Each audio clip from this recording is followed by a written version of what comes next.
All right, we're back here on the Juice Alert Sports Podcast with my man Chase right here.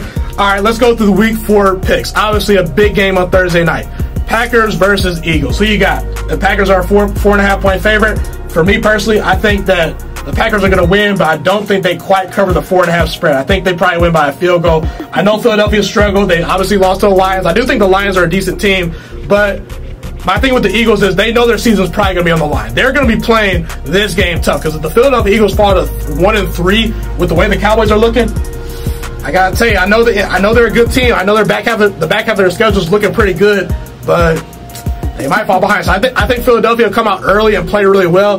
But I think that because the Green Bay's at home, Aaron Rodgers, this offense, the secondary for the Eagles has not looked particularly good all year. It just hasn't. I mean, they were making Case Keenum look pretty good in week number 1. So I got the Packers winning this game. I think it's probably going to be a field goal game. I think Aaron Rodgers and the offense winning the shootout. What do you think? I think the Packers win this game by 2 touchdowns or more. You think they're going to dominate? So you think they cover? I think they're good.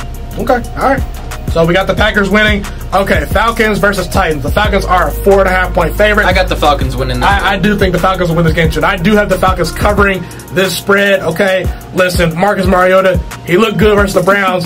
Ever since then, lost to Jacoby Brissett. Obviously, Jacoby Brissett's a decent quarterback, but again, not any world beater. He's not Matt Ryan. He got outplayed by Gardner Minshew. Okay. Plus, that defense was just like annihilating the crap out of the Titans. You had 9 sacks in that game. You had unbelievable, and Jalen Ramsey and AJ Bouye were playing lights out, and that just goes to show you that if you pressured Marcus Mariota, he cannot. Do good. Yeah, Mario's not taking the next step. If I'm the Titans, I'm looking to move on from quarterback. I really am. I know people gave me pushback for that video I made saying Marcus Mario's not very good. Well, I don't care, guys. He's not that good. I agree. I think he's just not that good. I think the Falcons respond after having a tough loss versus the Colts. All right, up next, Patriots at Bills. The Patriots are a 7-point favorite in this game. I think the Patriots are going to win this game. I said they're going 16-0 this year. Potentially 15-1 or 14-2. At the very least, they're going to win 14 games, in my opinion. The Bills are a good upcoming team, but again, I think if they come out early in the gate, if they come out early defensively and set the tone, they might have a chance. But I think the Patriots covered this one easily. Yeah, the Bills have no good corners, no good safeties, and everything. Tre'Davious White's great. I mean, you got Tre'Davious White, but other than that, you really have no good secondary, a dominant secondary. Your defensive line's pretty good, your linebacker core is pretty good. But I think that Tre'Davious White is going to have a hard time covering that Patriots offense. Yeah, covering Gordon and Edelman and all that, it's going to be hard for them. So I have the Patriots. Even though it kills me to say this, I have the Patriots winning that one. Yep. Now, Chiefs at Lions. This is a little bit of an interesting game to me. Now, the Lions did come off a big win versus Philadelphia. Now, the Chiefs came off a big win versus the Ravens, obviously. I have an odd feeling the Lions might win this game, but I got to take the Chiefs. I mean, Patrick Mahomes, he looks even better than his MVP season last year. I mean, he's cutting down the turnovers. His completion percentage is better. They have not missed a beat without Tyreek Hill. I know the Lions are a good team. Now, the Chiefs are 6.5 point favorites. I do not think they cover. I think this is probably about a 4-point game or a field goal type game. What do you think? I think the Chiefs blow them out. Okay. Only because you had a Chiefs team play a Ravens team, which they've got probably the top 5 defense, maybe top 3 defense in all of the league. And they had the number 1 defense last year as well. They lose a few weapons and everything. Preston Smith, Zadarius Smith, and all that. You got Terrell Suggs gone. C.J. Mosley was gone. C.J. Mosley gone. But the defense is still dominant, and the fact that the Chiefs defense is better too. And the fact that the Chiefs scored 38 points on a Ravens defense like that, I think scored 33, but you're good. Or yeah, they scored 33, but I still think that the Chiefs are going to annihilate the Lions. Gotcha. All right, Raiders at Colts. The Colts are a 7-point favorite in this game. I got the Raiders. You have the Raiders? I got the Raiders winning this one. I don't see it, man. I think Jacoby Brissett's playing pretty good. They surprised me versus the Falcons this week. I thought the Falcons would come into Indianapolis and win. I know the Raiders are improved. They're decent. They're not a bad team. They're competitive even in their losses, even though they did get blown out by Minnesota this past week. I'm going to take the home team. I like the Colts offensive line. They're desperately missing Jonathan Abrams, though. Yeah, they are. They really are. I think that the Colts win this game. I think because they're at home. I do think if the Raiders were on the road, they potentially could challenge the Colts. But again, I have the Colts winning. And I'm going to say they cover the spread. I think they'll win probably by 10 points. All right. Chargers at Dolphins. Chargers. We got to talk about this. Yeah, the Chargers had a disappointing loss, I should say, not win, versus the Texans. Bad second half. They'll respond. The Dolphins are terrible. I honestly think this game's going to be close, though. Well, I don't think. Opinion. Okay, I didn't cover the spread. I don't think 17. I don't think the Chargers covered. I think they win by probably about 10 or 13. I think they win by maybe a touchdown. Josh Rosen looked okay. He looked okay. Like Rosen, but the thing is, like, you also got a Chargers team that lost to the Lions. The Lions are decent. The Lions are decent, but man, like you're not giving the Lions enough respect. You actually make one of the field goals, or two of the field goals in that game. Granted, Michael Badgley's injured, so they're having their punter kick. But like, if you make both of those field goals, you beat the Lions and you win. This Chargers team is not looking like the Chargers team of last year. Last year, they were arguably maybe the best team in the AFC. I know the Patriots beat them, but they roster, they were the best team. They're missing Melvin Gordon. They're missing Derwin James badly right now. Definitely. All right. Excuse me. Okay. Washington at the New York Giants. Daniel Jones obviously coming off a great game. The Giants are 3-point favorites. I don't know if they'll start Dwayne Haskins for this game. It could potentially happen. Case Keenum looked absolutely awful versus the Bears. I think either way, whether they play Case Keenum or not, I think the Giants win. I think they win probably by 6 points. I don't think the Redskins will cover this point spread. I think that the Giants, you're giving me 3 points with the Giants. I think they win by about a touchdown. What do you think? I think the Redskins pull this one out. Redskins, okay. All right, so that's where we're at. Okay, up next, Browns versus Ravens. The Cleveland Browns will travel to Baltimore, Maryland to play Lamar Jackson, who's looking like an MVP candidate this year. And the Ravens, Cleveland, I think they're going to be desperate in this game. The Cleveland Browns are 5.5-point underdogs. I'm going to take the Ravens in this game. I was high on the Browns this year. I really was, but the questions for me of the Browns are just glaring. They have not been answered. Freddie Kitchens, bad offensive play calling. The offensive line is just not very good. It's worse than it was last year. The penalties are definitely an issue. The Ravens are a more disciplined team. Lamar Jackson looks like he's taking the next step, at least to some degree. The Ravens have a great offensive line, a great running game. I think it'll be close. I think the Cleveland Browns will come out firing. I do think that they'll come out and be competitive just due to the fact that they know their season potentially weighs on this game. But I got to take the Ravens, but I'm going to take them in about a 3-point game or a 4-point game. I don't think the Ravens will cover the point spread.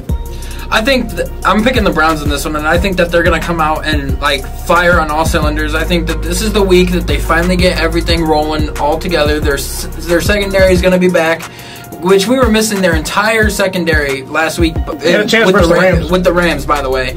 And the fact that we lost to a team that went to the Super Bowl by 7 points is just telling you something. But the fact that we only scored 13 points, regardless, I think we're going to score more this week. I think we're going to play a lot better, and I think that we're going to win by 3. Okay, sounds good. Texans versus Panthers. The Texans are 4-point favorites. I do think the Texans will cover this point spread. I do think they will win probably by about 7 or 8 points. I think the Texans had a great second half versus the Chargers. Deshaun Watson looks like he's really taking that big next step. To me, he's a top 10 quarterback in the league right now. He's looking really good. The offensive line is still a question, but it's improved. It's getting there. It's getting better. They had a big win versus the Chargers, like I said. The Panthers did have a great win versus the Cardinals, but again, Kyle Allen, first official road start, might be a little bit of an adjustment. The Texans' defense is a little bit better than I think people are giving them credit for. Now that Clowney's gone, they did compete versus the Chargers. They did have a good first half as far as the defense goes versus the Saints. They competed with the Saints. They almost beat the Saints when Drew Brees was there in New Orleans. I got to take the Texans at home. I'm going to take the Texans as well, just because, I don't know what Kyle Allen's going to do. I don't know how well he's going to play. He played well last week. Romeo Cornell's a very good defensive coordinator. He is as well. So, I honestly, and Deshaun Watson in that offense, it's going to be hard to stop them, so I'm going with the Texans. I agree right there. Okay, Buccaneers versus Rams. Obviously, the Buccaneers had a big chance to get a great win versus the Giants. Absolutely blew it in the end. Jameis Winston played pretty well, but I think Jameis Winston comes back to the pack this week. The Rams are 9.5-point favorites. I do think they will cover in this game. I think the Rams are looking like they have not missed a beat. I'm surprised by the Rams. I really am.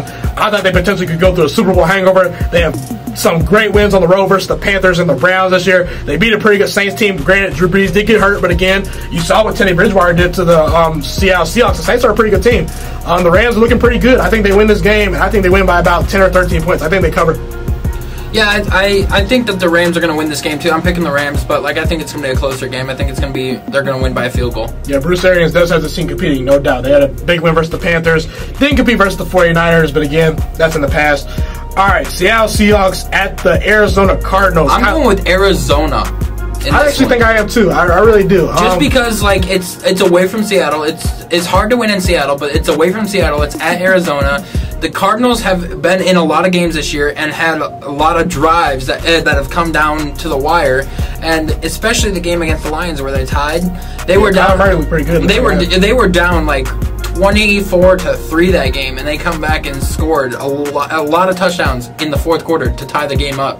So I'm going with Arizona in this one. Yeah, I think that I'm going to take Arizona too, just simply due to the fact that Seattle's inconsistent. I mean, they look very good versus the Steelers. Well, they barely won that game, but they didn't look very good versus Cincinnati. Cincinnati, to me, I wasn't very high on them this offseason. And they almost beat Seattle. Yeah, it was too close to call for me. They also lost to the Saints without Drew Brees. So, yeah, I'll take the Cardinals. They're improved. Cliff Kingsbury and Kyler Murray, they look like they're working together. I think they win that game.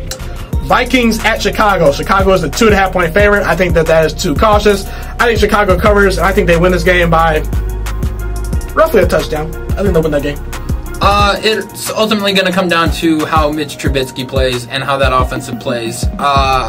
I think Kirk Cousins too, because Kirk Cousins lost that game versus Green Bay. He really did. He lost that game versus Green Bay, but like the way that Dalvin Cook's been looking and everything, and the way that offense has been clicking a little bit lately, I'm gonna have to go with the Vikings just because I'm unsure about how Mitch is gonna be playing. Like this past week against the Redskins, he looked good. He looked good, but the Redskins defense is the Vikings defense is a little bit better, and they got a better secondary.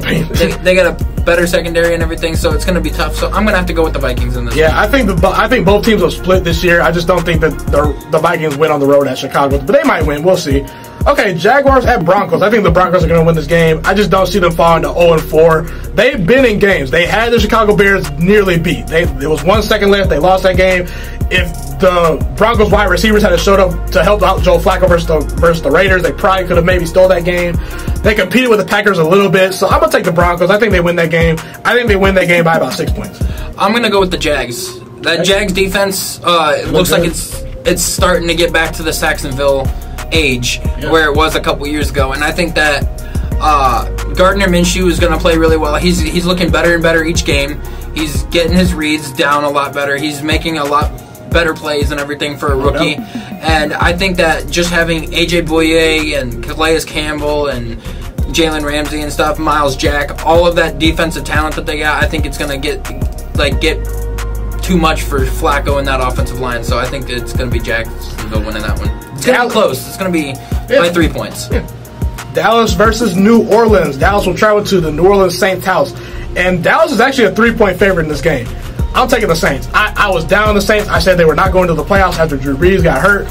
I think I'm wrong about that. I really do. They had a big win versus Seattle. I think that because they beat Seattle on the road, they come home.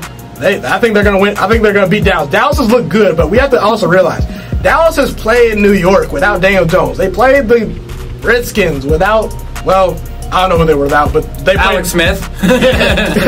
Good one right there. Good recovery. But either way, the Redskins aren't a great team. The Dolphins actually were competitive with the Cowboys for the first half. So I think that, look, Dallas is a legit team, but going into New Orleans, the fact that New Orleans lost to them last year, I got the New Orleans Saints winning this game. This one is tough, but I'm going to have to go with New Orleans only because, it's going to come down to the play calling. It's Sean Payton versus Kellen Moore. Like, who's going to call better plays? Who's going to set their team up for success more? I think Sean Payton has been through a lot more than anybody else has, and I think that he's a better play caller. And the Saints show they can win in multiple ways. They had a great running game the past week with Alvin Kamara. They had a great special teams play. Teddy's a good quarterback. Yeah, Teddy's good. The defense was playing well, so I'm going to roll with the Saints, like you said. And Steelers versus the Bengals. That game is at Pittsburgh. The Steelers are 5-point favorites. I'm going to roll with the Steelers. I do think they will cover in this game. I don't think they'll fall to 0-4. Yep. I think I'm going with the Saints or the Steelers. With this one, I'm going with a tie. Tie? A tie, only because the Steelers are not looking that good. The Bengals are not looking that good, and when you get two teams that aren't looking that good and they play each other close, I think it's going to be a tie for this one. It's going to come down to the end. I've never had someone predict a tie. Only Chase, guys. Only Chase. It's going to be a tie. Only Chase. All right, no doubt. Thank you guys so much for tuning into this video today. Be sure to smash this like button right now if you enjoyed this video. Subscribe to my channel if you're new as well. I do post a ton of great sports videos weekly and almost every single day if I can. A fun fact about me is I want to go into the sports broadcasting and media world. I want to become one of the next great sports broadcasters and analysts out in the world. Kind of like Colin Cowherd, Stephen A. Smith, Shannon Sharp. You get the point. Okay, I want to do sports, television, and radio for a full living once I graduate from the University of Toledo, a college in Northern Ohio. I currently am a freshman there right now. So the best thing you guys can do to just help me continue to grow as a young broadcaster is to just share this channel with all your friends, because potentially if this channel really gets somewhere, I want to start my own network, okay? You know, or potentially if it doesn't, you know, or if I fall a little bit short, I want to go into a big time network like ESPN or Fox Sports 1. So the best thing you guys can do to just flat out just help me grow as a broadcaster, help me learn, you know, get other people hip to this channel, you know, just share this channel with all your friends, share this channel on Facebook, share it on Twitter, share it on Instagram, all that good stuff. Also, be sure to follow me on all my social media platforms. And once again, guys, just share this channel with everyone you know. Get everyone hipped and watching these videos. Get my voice out there and heard. Share it on Facebook, share it on Twitter, share it on Instagram, all that good stuff. It's been your boy, Ghiman Mckinney, or you can just call me Juice. I appreciate all you guys for tuning in today. I really do. Have a God bless day. Stay motivated, you guys, and I'm out.